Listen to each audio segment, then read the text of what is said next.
So we all take on roles within our family dynamics that we grew up in, but most of the time we're not aware of the roles that we've taken on because we take these roles on unconsciously, right? So if we grew up in a dysfunctional family system or a family where maybe there was a lot of conflict or a lot of issues, we probably took on specific roles as a way to adapt and to survive within the family system. And psychologists have identified some of the most common roles that we can take on.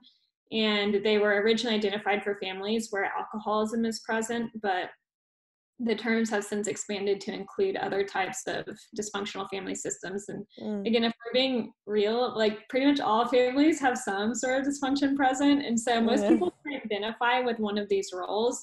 And it might be helpful if I give an example. Do you think it'd be helpful if I give an example of some of these roles so that people know what we're talking about? Yes, that would be lovely.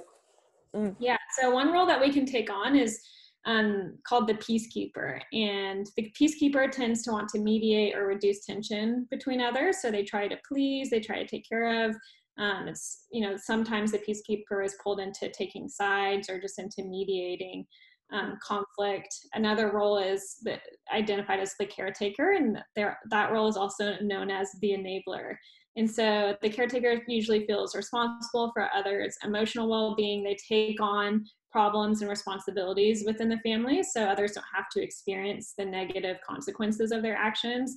And the Caretaker is usually trying to kind of prevent any crisis.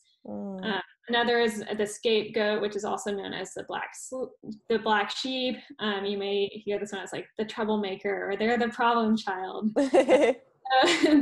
This role is usually blamed for most problems, and they're actually kind of like a truth teller because they're acting out the family problems, and they play a role of distracting to attract attention and keep the family distracted from what's really going on within the family dynamic. And I see a lot of this with families coming in for a therapy, and they're like, "Can you fix my child? My child's the troublemaker," or whatever. And then then we know to look at the family system, because usually that child is taking on that role for a reason. And usually there's some other dysfunction present within the family that's really the root of the issue. And so other roles are the lost child or the quiet one. We have the mascot that uses humor and comedy to diffuse emotional pain. They're usually like the entertainer.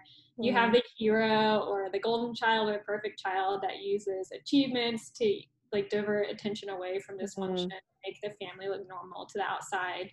Another role is the doer, which is like the one that coordinates and schedules everything and excels academically. You have like the mastermind or the manipulator. So there are a lot of different roles that have been identified. And it's really easy to see the issues and the dysfunction within each of these roles. But I also like to point out that these roles, like each of these roles also has a strength and probably many strengths. And it's really important to remember that. For example, like the hero's strengths include intelligence and skill. The lost child is usually really good at reading people and situations. And the mascot is usually really personable and good at easing tension. So there are strengths within each role too. It's not just that, and that's important to remember, that usually a lot of times, like where our pain is, there's also some sort of strength there.